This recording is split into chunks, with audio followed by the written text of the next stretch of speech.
عشقوں چند لوگوں نے سوال کیا۔ پہلا سوال ہے کہ کیا محرم کے کھچڑا بنانا چاہیے، اور کیا شربت بنانا چاہیے، اور کیا ڈھول تاشے بجانا چاہیے، کیا تعزیہ بنانا چاہیے۔ پہلا سوال ہے کھچڑا۔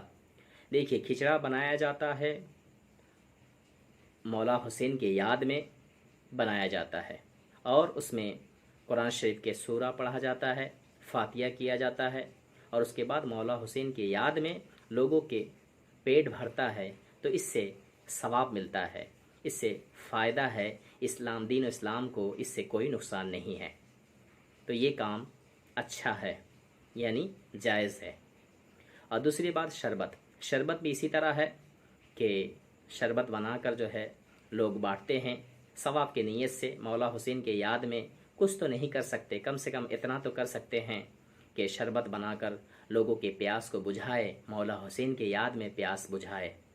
کربلا کے میدان میں سب پیاسے تھے، لیکن آج مسلمانوں کے جو ہے ان کے زبانوں کو، ان کے حلق کو بھگایا جاتا ہے شربت سے، تاکہ یاد کرو مولا حسین کا گھرانہ ایسا ہے جو خود پیاسے رہ کر لوگوں کی پیاس کو بجھاتے ہیں۔ تو یہ بھی دین اسلام کو اس سے کوئی نقصان نہیں ہے، بلکہ فائدے ہیں، ثواب ہے۔ جو لوگ شربت بنا کر بانٹتے ہیں انہیں جو ہے ثواب ملتا ہے۔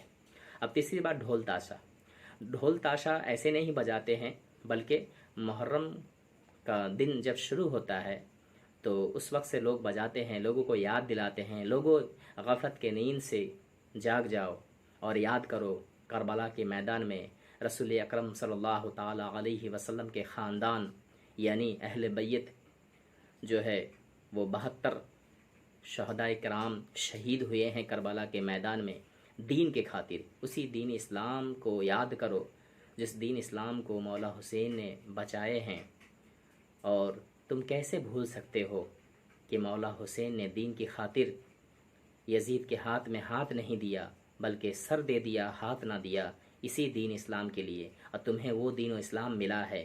تم یاد کرو، جاگ جاؤ۔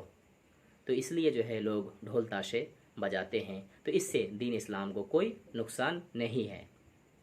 اب رہی بات تعزیہ کا بھی اسی طرح ہے کہ کربلا کے میدان میں لوگ پہنچ نہیں سکتے ہیں، کم سے کم کربلا کے یاد میں، مولا حسین کے یاد میں ایک تعزیہ بنایا جاتا ہے۔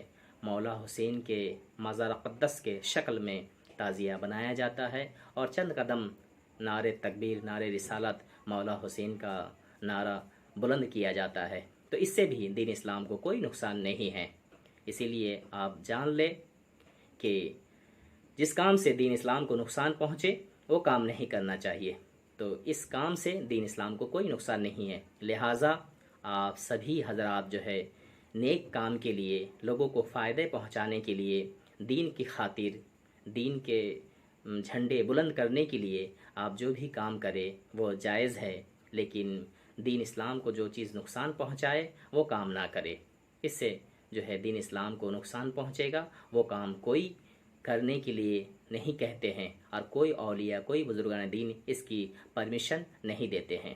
لہٰذا آپ سبھی کو یہ سمجھنا چاہیے جو اولیاء کرام بزرگان دین کرتے ہوئے آئے ہیں وہی کام ہمیں انجام دینا ہے، وہی کام کو ہمیں کرنا ہے۔ اللہ تبارک و تعالی ہم سبھی کو نیک سمجھنے کی توفیق عطا فرمائے۔